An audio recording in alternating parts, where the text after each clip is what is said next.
राधे राधे। आज हम लोग बात करेंगे प्रबंधन की, कि प्रबंधन यानी कि मैनेजमेंट की थ्योरी क्या है। तो प्रबंधन शब्द का उपयोग विभिन्न सेंसेस में किया गया है। अलग अलग एरियाज़ में प्रबंधन की इम्पोर्टेंस होती है। बिना मैनेजमेंट के कोई काम हो नहीं सकता। तो मैरी पार्कर फॉलेट एक फ़िलासफ़र थी, उनके अनुसार प्रबंधन दूसरों के माध्यम से चीज़ों को प्राप्त करने की एक कला है।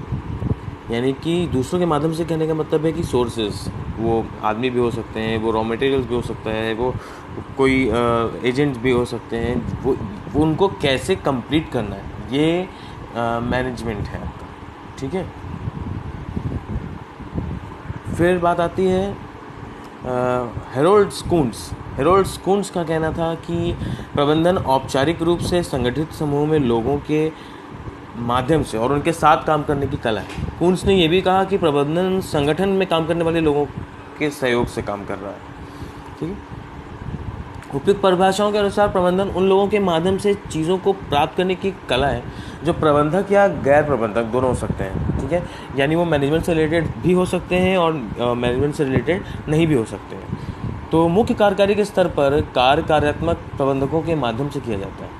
मध्य स्तर पर चीज़ों को पर्यवेक्षकों के माध्यम से और श्रमिकों के माध्यम से प्रबंधन की निचले स्तर पर लागू किया जाता है।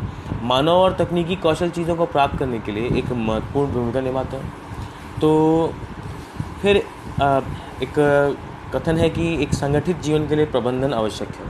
तो क्यों आवश्यक है?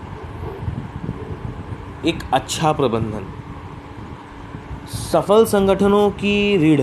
जीवन को प्रबंधित करने का अर्थ है जीवन के उद्देश्यों को प्राप्त करने के लिए काम करना, और किसी संगठन को प्रबंधित करने का अर्थ है अपने उद्देश्यों को प्राप्त करने के लिए अन्य लोगों के साथ काम और उनके माध्यम से किया जाना।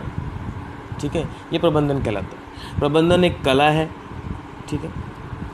अब मैगिन्सन, मोस्ले और पेट्री ने प्रबंधन को परिभाषित किया कि नियोजन, आयोजन, अग्रणी और नियंत्रण कारणों के द्वारा संगठनात्मक उद्देश्यों को प्राप्त करने के लिए मानव वित्तीय और भौतिक संसाधनों के साथ काम करता है। ठीक है। तो फिर आती है प्रबंधन की अवधारणाएं क्या है। प्रबंधन की अवधारणा कोन्स ने और वैरिक ने कहा कि प्रबंधन के कैसे वातावरण को डिज़ाइन करने के लिए बनाए रखने की प्रक्रिया है जिसमें व्यक्ति समूहों में एक साथ काम करते हैं, अलग अलग रोल मॉडल या रोल्स पे समूह में काम करते हैं अलग अलग तरीके से।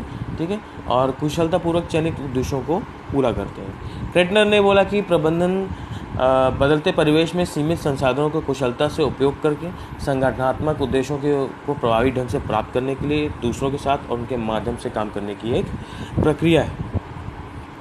फिर इसलिए प्रबंधन को प्रभावी ढंग से कुशलता से लक्ष्यों को प्राप्त करने के उद्देश्यों से चीज़ों को प्राप्त करने की प्रक्रिया के रूप में परिभाषित किया जा सकता है। इस परिभाषा में कुछ महत्वपूर्ण शब्द हैं, जैसे कि प्रक्रिया का अर्थ है प्राथमिक कार्य।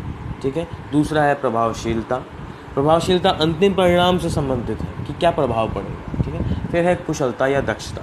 तो दक्षता का अर्थ है कार्य को सही ढंग से और न्यूनतम लागत के साथ पूरा करना। प्रबंधन इनपुट संसाधनों के कुशल उपयोग से संबंधित है जो अंततः लागत को कम करता है, उच्च लाभ को जन्म देता है।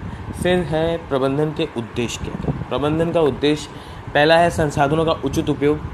ठीक है। कि हम मोटो है, जो मैनेजमेंट का जो मोटो है वो पहला है संसाधनों का उचित उपयोग, यानी कि जो रिसोर्सेज हम अपने कार्य के लिए, मैनेजमेंट कार्य के लिए या किसी भी कार्य के लिए ले रहे हैं उनका सही उपयोग करना बहुत ज़रूरी है। ठीक है। फिर दूसरा है प्रदर्शन में सुधार, यानी प्रबंधन को उत्पादन के प्रत्येक कारक के प्रदर्शन में सुधार करना चाहिए, यानी प्रोडक्शन पे ध्यान देना चाहिए, यानी कि आउटपुट पे ध्यान देना चाहिए। तीसरा है सर्वश्रेष्ठ प्रतिभा को जुटाना। इसमें यानी कि जो स्पेशल पीपल्स हैं, स्पेशलाइज्ड पीपल्स हैं, उनको इकट्ठा करना, ताकि हमारा जो कार्य है जिसके लिए हमने प्रबंधन किया है वो सही तरीके से पूर्ण रूप से हो सके। फिर भविष्य के लिए योजना, यानी फ्यूचरिस्टिक होना चाहिए। एक मैनेजर को फ्यूचरिस्टिक होना चाहिए कि अभी प्रेजेंट के लिए काम तो कर रहा है लेकिन प्रेजेंट का कार्य भविष्य से जुड़ा होना चाहिए कि आगे आने वाले समय में भी ये हमें लाभ देता रहे। तो ये थी theory of management. Thank you. Radhe Radhe.